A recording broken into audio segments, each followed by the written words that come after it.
Mhm.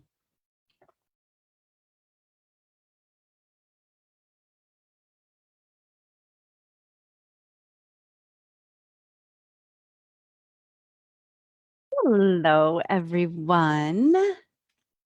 Welcome to Wednesday at 4 o'clock. Oh, I know I missed last Wednesday. Oh, well, I didn't miss. I kept trying to stream live and it kept shutting me down. And finally I gave up.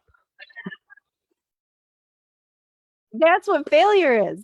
Failure is not making a mistake or doing something wrong.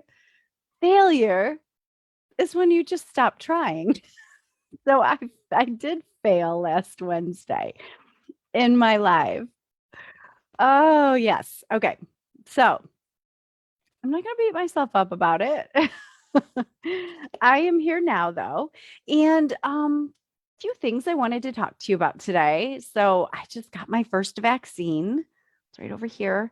Um those of you in the area may be interested. I went to the MSU Pavilion and it was actually kind of a long wait. I had a 2 o'clock appointment. I got there about 15 minutes early. I wasn't sure what the procedure was. And they just have a long line of cars. And so you're inching your car through the whole parking lot.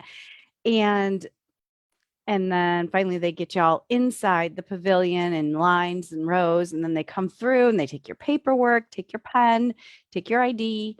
Um, and they give you your shot, and then you have to wait 15 minutes, and they have people walking around just checking, saying, "Hey, are you doing okay?" And then I was out. So it was under an hour, but my phone died. So I had to deal with the discomfort of not having my phone to play around on while I was just sitting there waiting in line and then after the shot waiting. So anyway, they were all very friendly and moved swiftly. So we'll see how I feel. I feel okay. My arm, if I press on it, it feels a little sore where the shot was. But anyway, first shot, Pfizer. That's the one I got.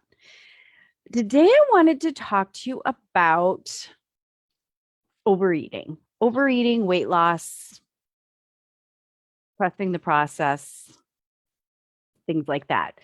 Um, I stepped on the scale this morning. I step on the scale almost every morning, and I've been at the same weight for about at least 2 weeks and probably a little bit more, 2 or 3 weeks, right? And here's the thing I want to share with you is I always tell my clients the scale is data, not drama. So when I kept stepping on it and it kept being, just right, within ounces, right about the same weight, I didn't make it mean anything about me, or I didn't make that number mean that, oh, I was too fat, or oh my gosh, this isn't working.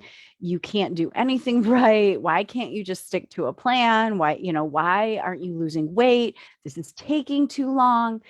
I didn't make it mean any of that. I just wrote it down. Well, not every day. I don't write it down, but I just noted it. And I said, okay, that's interesting, and I went about my day. Now I write down my food protocol and I still do that. Even though I've been doing this for a long time, I still write down my protocol. Um, and, and I stepped on the scale this morning and I was down 3 pounds from the last time my weight shifted. Right. So I was like, oh, and it wasn't like, yay, I lost 3 pounds, which could be, yes, I could celebrate that, which, yes, I will celebrate. Yay, I'm down 3 pounds, but not because of the number on the scale. I'm not celebrating 3 pounds, 3 pounds of tissue off my body. I'm not celebrating that part of it. I'm not saying, oh, I'm so much better now. that I've lost 3 pounds, it's just like, oh, I'm celebrating. This process is working. And as it has been working for the last 20 pounds, I'm like, the process is working. This is great. Look at me sticking to it. Um, Not beating myself up and saying, this isn't working, throwing in the towel. I'm just going to go eat half a pizza or a whole pizza. Makes me think I haven't had pizza in a while. Pizza was my go-to. It was probably 3 times a week, pizza. And I haven't felt deprived about that at all. So, honestly, you guys, you can just relax the weight off. I think I said this maybe a couple weeks ago that I'm going to develop a course called Relax the Weight Off, which is what I do in my course. But today I wanted to talk to you about how I approach weight loss, how I approach overeating and binging and that kind of thing. Um, and how it's working beautiful miracles in my life. And not just on the scale and not just in the size of clothes I'm wearing or the inches on the measurements, right? The things it's doing in here and in here. Right? So I tell my clients, create your future self at your ideal weight, eating the things you want to eat, living life the way you want to live life. And how are you going to feel when you reach that? How are you going to feel when you reach your weight loss goal? Okay. The number one word I hear is confident. I'm going to feel confident. I'm going to feel um, some form of empowered, right? Like food does not control me, right? I'm in charge. I'm in charge of what I eat without restriction, without a fight every time. And what I share is you need to feel that way now in order to lose the weight, in order to become that future version of yourself. You need, and whether if weight loss is your goal or whether there's another goal that you're trying to reach, any goal, you have to feel the way you think you're going to feel when you reach the goal. You have to feel that way now. You have to think the thoughts you think you'll be thinking in the future when you reach that goal. Okay. So if your goal is losing weight and you have a specific weight, and I always say be specific, what's the number that you want to see on the scale? If weight loss is your goal, maybe your goal is just to be more conscious about your planning, right? I want to plan my food and I want to use my planner every day. I offer a planner to my clients as well.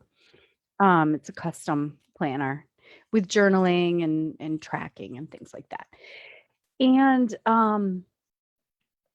so you have to feel those feelings now. You have to feel confident now, right? You have to feel like, oh yeah, this is working now. Because what happens is we create these feelings, because remember, our thoughts are what create our feelings, not the number on the scale, not the size of our clothes, not whether or not we've reached our goal. That's just a neutral fact. That's a circumstance. Okay. Goes in the C line, the number on the scale, our goal, right? That goes in the C line. And then we have thoughts, which create our feelings. So in order to become that version of yourself that you're striving for, reaching that goal, you have to be thinking the thoughts and feeling the feelings that you think you're going to think and feel when you're there. So if you think losing weight, I'm going to feel confident and I'm going to be thinking, I'm a woman. I'm a person who is not controlled by food. I'm a person who eats whatever she wants, whenever she wants, because she chooses to. And I'm confident in that. Because the minute you start thinking like, oh, I can't have that food, or I really want that food and I can't have it, you create feelings of restriction in your body. You create feelings of deprivation. And here's the thing. Yes, you can lose weight feeling restricted and deprived, but how many times have you done that? Have you gone on a diet that says you can't have this, and that, right? And then you punish yourself on the way down the scale. You punish yourself either with strenuous exercise that you think the only reason you're doing it is because you want to punish your body, right? Exercise is great, but for weight loss, and if you're doing it to punish yourself, it's not so great. It's not the best way, right? Um, and when you just beat yourself up and you feel terrible the whole way down the scale, when you get there to the goal, you think life is going to be rainbows and daisies, and it's just not. You're still feeling terrible. You're busy judging yourself. Your brain's going to find something else to complain about you, something else to criticize about you. And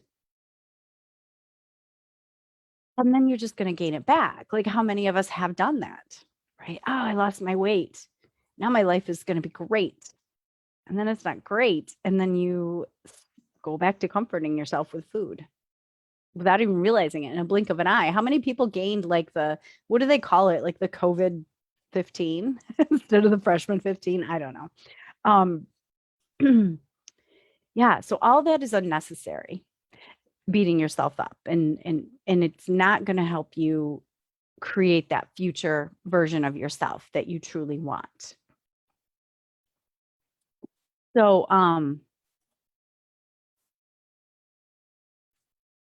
let's see. Okay. So overeating and overweight are simply symptoms.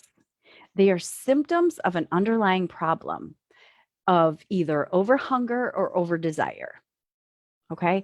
So overhunger is when our body thinks it's hungrier than it really is. It thinks it needs more fuel than it really does. And the way we get that way is by getting our hormones all out of whack. Okay. Um, so for the past decades, the diet industry, the patriarchy has told us this is how you lose weight, because you have to lose weight, right? You have to lose weight because, you're just too fat and your body's gross and terrible. That's what we tell ourselves. That's the message we get from outside influences, right? And then we think it's the truth, right? We think we just look terrible and we have to lose weight. I better lose weight because I'm getting too fat. Can't fit in my jeans. We talk so mean to ourselves, right? So we were never taught to. So wait, let me back up here. So there's overhunger, and that's when our hormones are just so out of whack. And we feel out of control sometimes. We're just like eating against our will, which is not really the truth. But when we're binge eating, like we think we're out of control. So here's the thing. There's three main hormones when it comes to weight loss and what puts us into overhunger. And insulin, when there's too much insulin in the blood, it blocks your body from oh my gosh, I'm getting this like all mixed up in my head now. I know it in my head. I'm getting mixed up telling you. When there's too much insulin in your body cannot access your fat stores to use the fuel that you're storing as fat to burn. Okay. It just burns the fuel that's in your bloodstream after you eat. Okay. The increased insulin levels.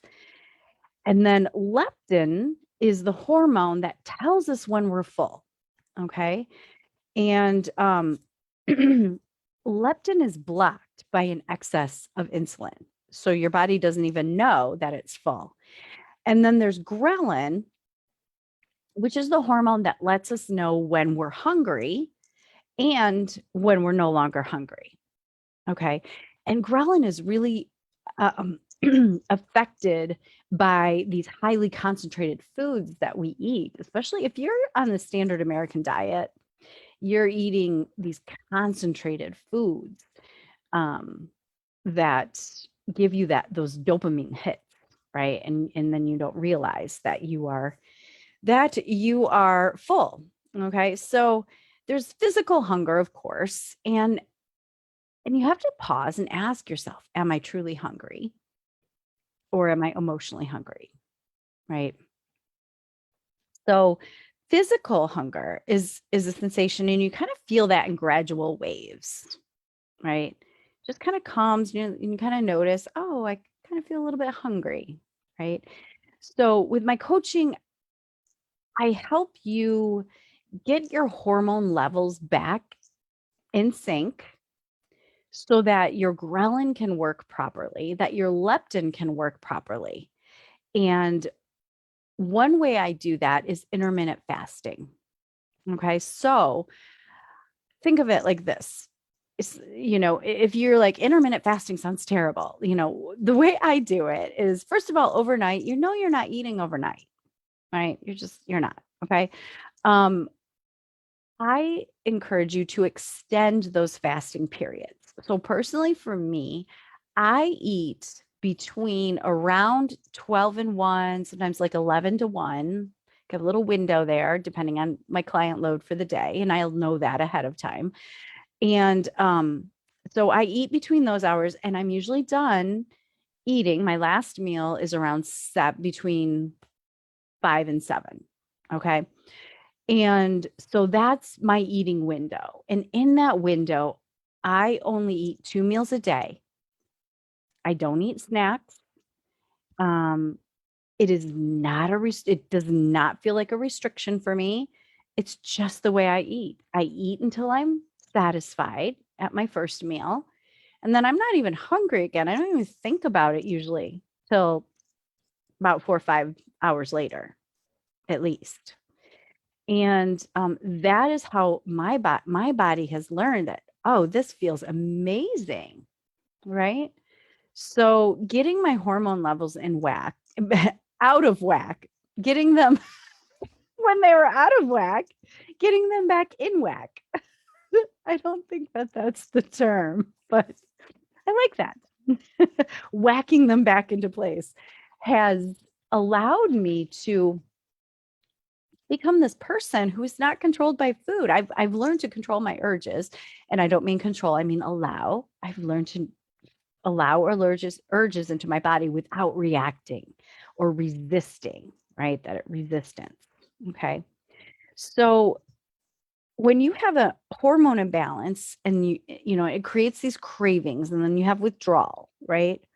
Your body knows exactly what foods it needs. It truly does. And we've turned our bodies into like sugar burners rather than fat burners. And what I mean by that is keeping our insulin levels high constantly. Our body just uses that food we just ate as fuel, right? It uses the food we're eating as fuel. It does not have access to the fat stores for us to become fat adapted. Okay. So here's the thing. People say, well, it's so hard because to go on a diet. It's hard to go on a diet, right? Because I'm restricted.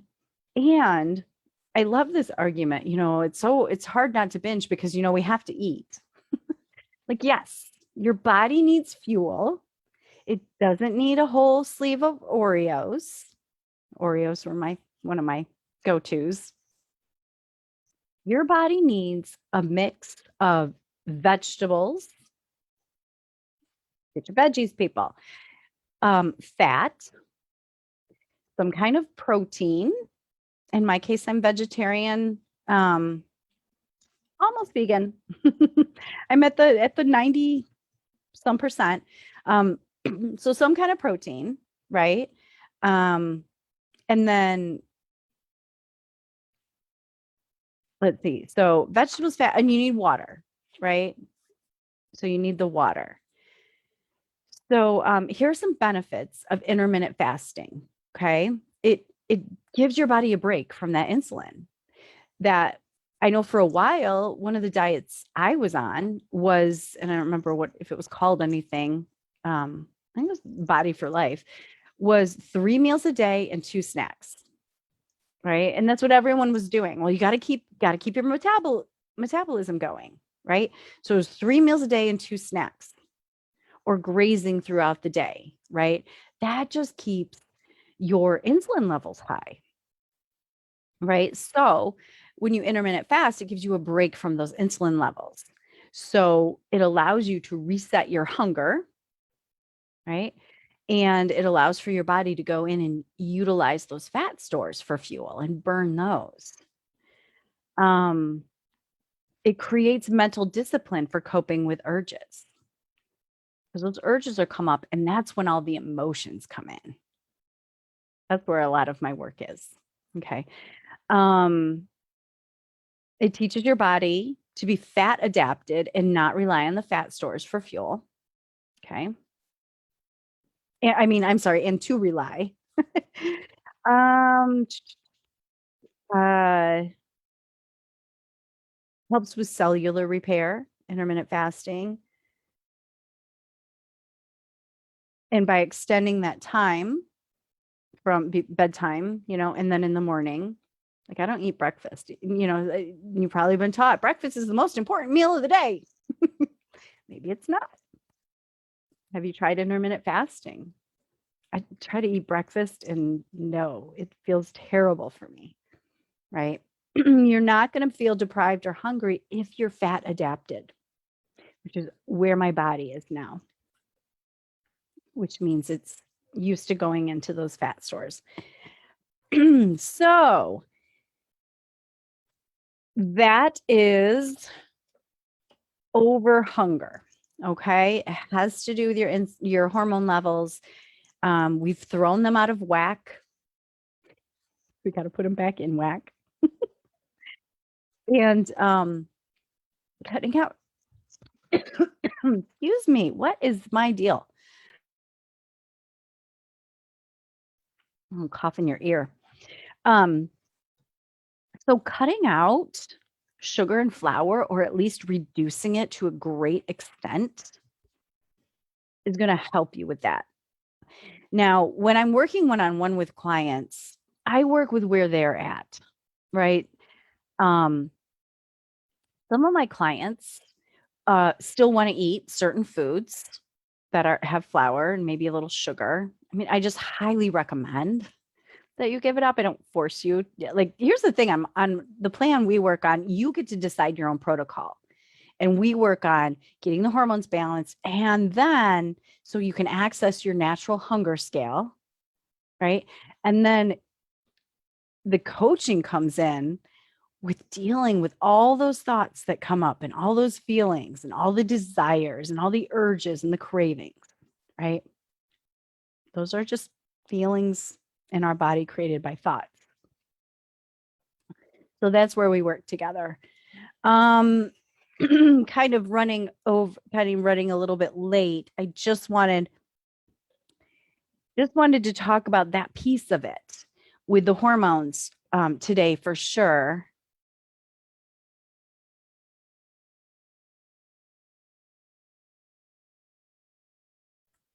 I've got a tickle in my throat. Okay. So diet mentality,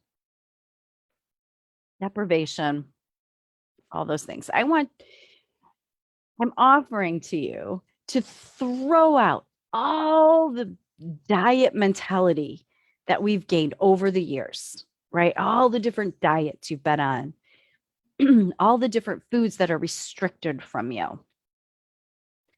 And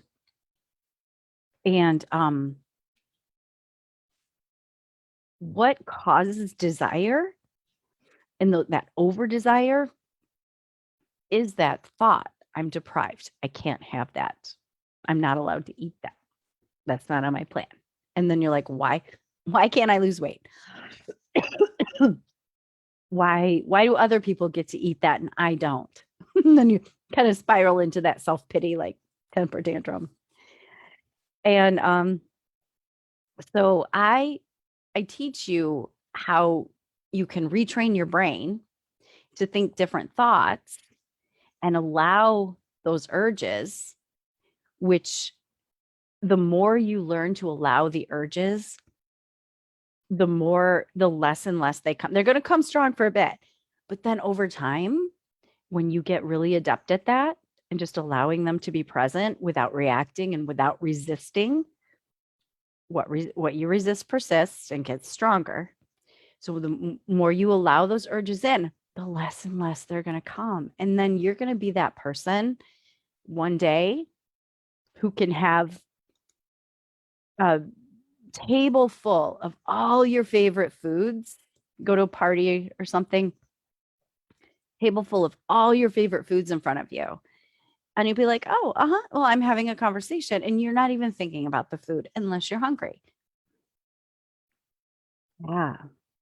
Like not even having an urge for whatever it is. Like for me, so some of my foods that I was just like, no, I gotta eat those foods, like not just one piece, but the whole pizza.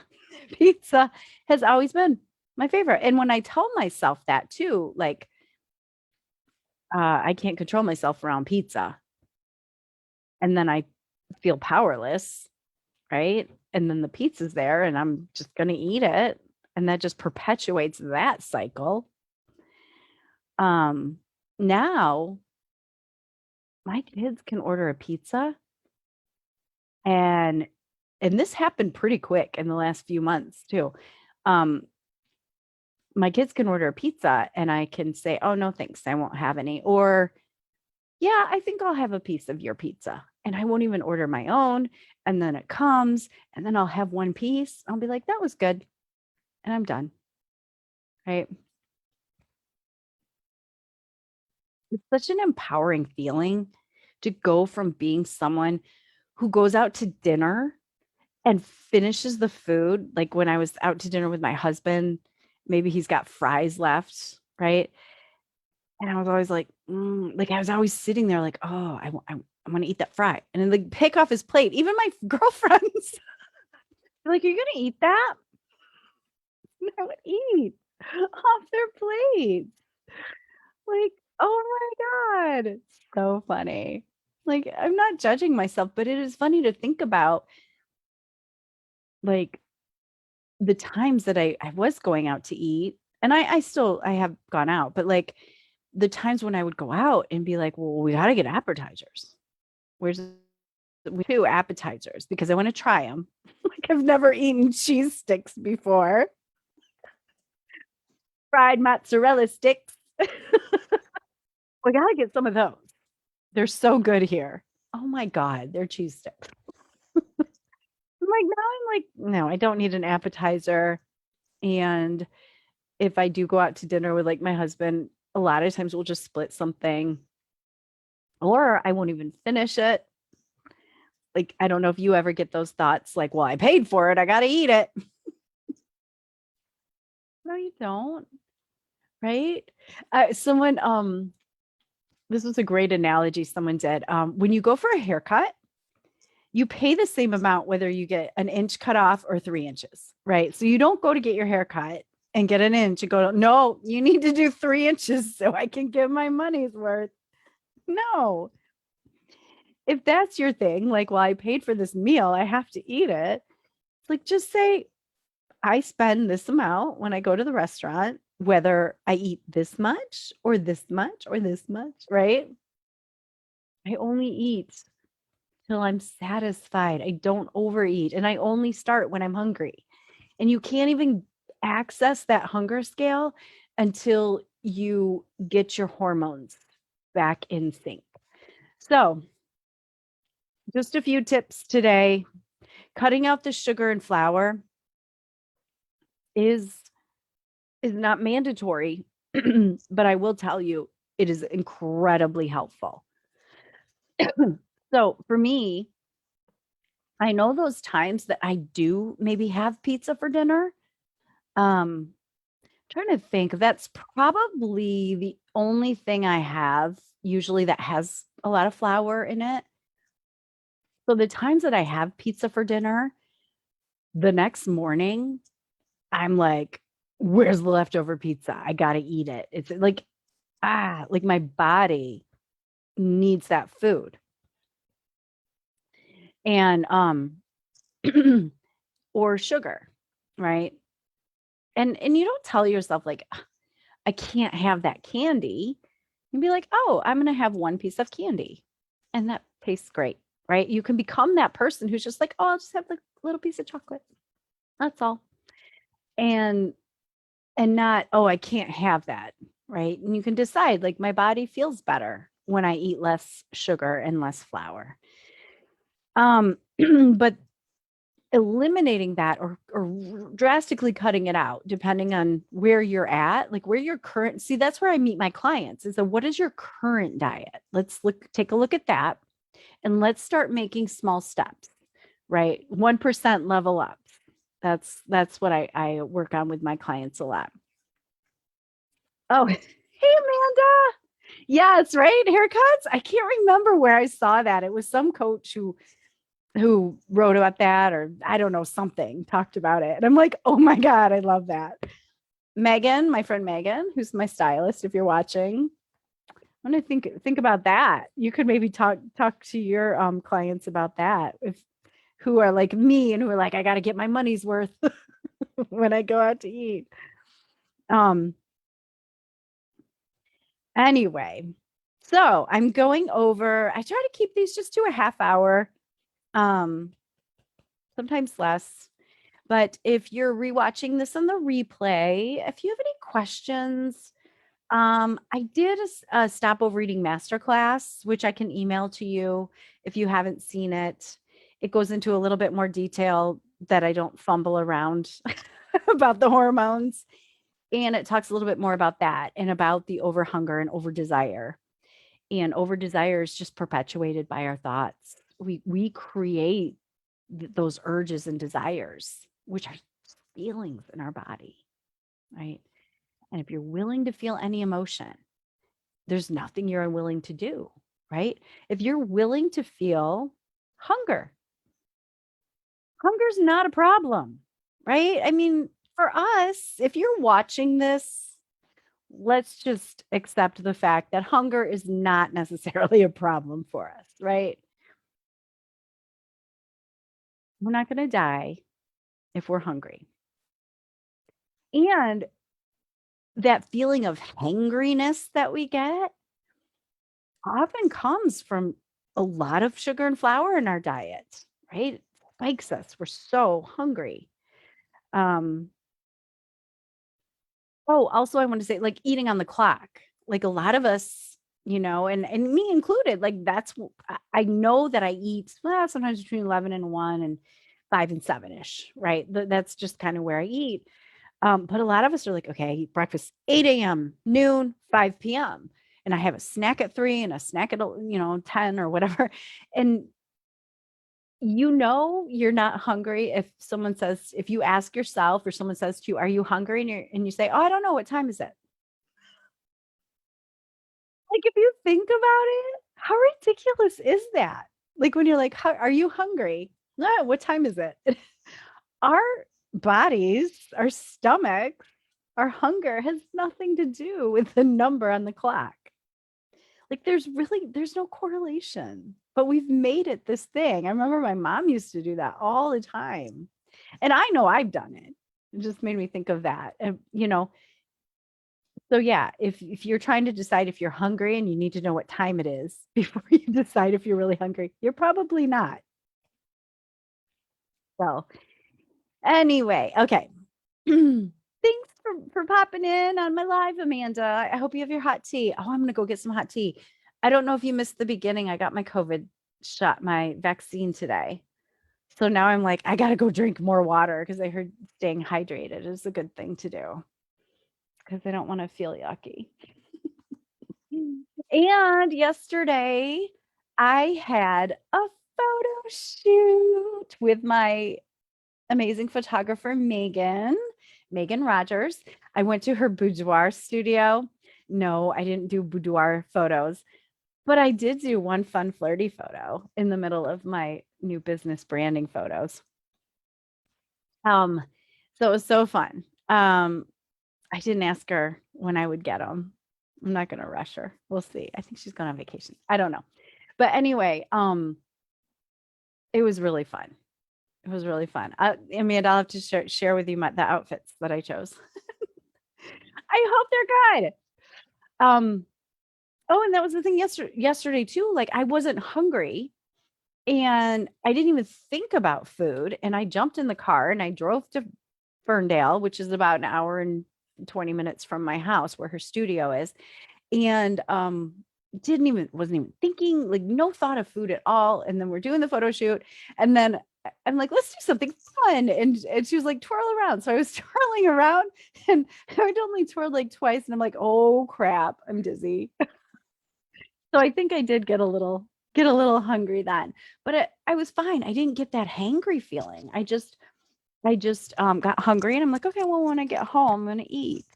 I got home and I ate something healthy and on plan and felt really good. Was not a problem. So, okay, all right, I'm gonna go. I'm just starting to ramble now. All right. I love you guys. Thank you for being here and designing your ideal lives with me. I'll see you later. Bye bye.